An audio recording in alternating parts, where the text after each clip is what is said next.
Hi, my name is Jesse Chino, and today I will be teaching you how to make a delicious and tasty omelet. So everyone loves omelets, we go out to eat them, we go out to Denny's, Norm's, IHOP's, order them, but they're kind of pricey. So I will be teaching you how to make a delicious omelet at home. So I will be going through the step-by-step ingredients process. So the first thing you will need are eggs. Eggs, they can be your choice of eggs. If you like brown, you can go ahead and take brown. If you like white, well, we have white. Next up, you're going to need some ham. As you can see, my ham is already pre-cut. So you can cut the ham to your desired length or your desired thickness. Finally, you're going to need some cheese. As you can see, cheese adds great flavor to the omelet and makes it so all the flavors really come together. Then you're going to need some pans. Obviously, some really hot pans so that all the stuff cooks correctly. And pretty much, you just need to get started on your ingredients.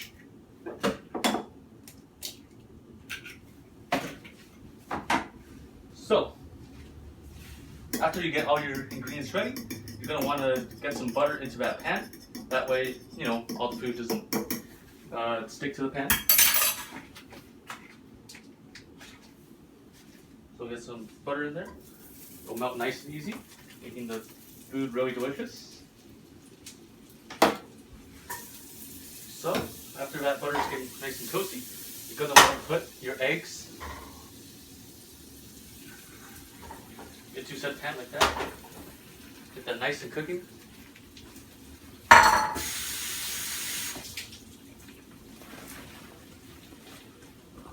I'll bring you up close for a closer look.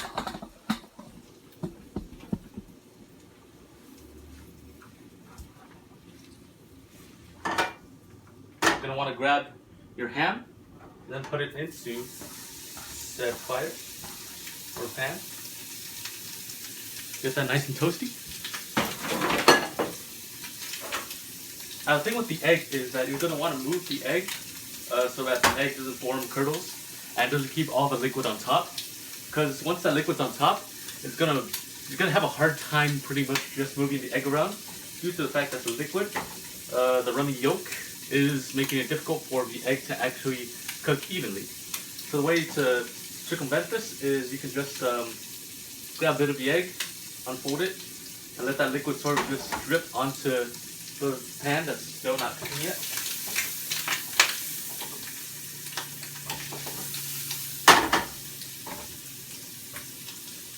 So once your egg is nice and toasty,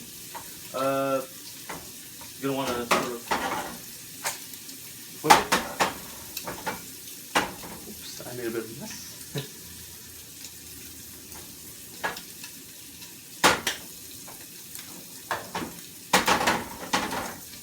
Once that egg is nice and toasty and your ingredients are ready, you can begin plating. I, for one, enjoy a bit of cheese on my omelet.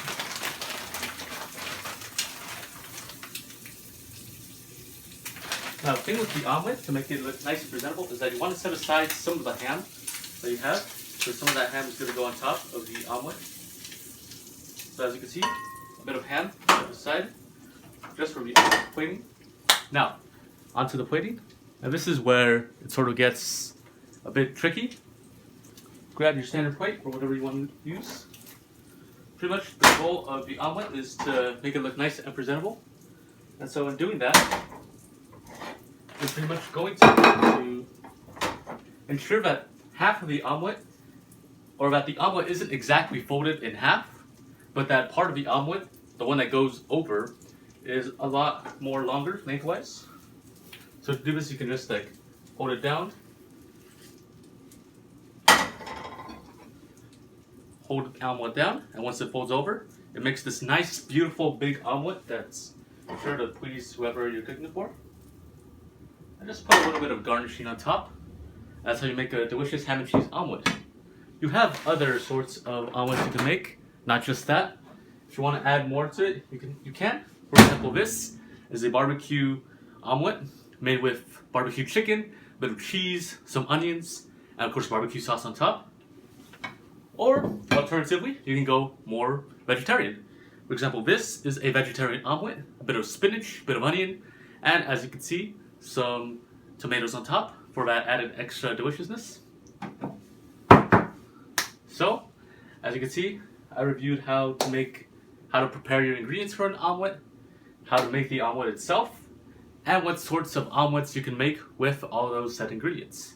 So you can make all this omelets at home, and you can have a wonderful time experimenting with new omelets and new flavors.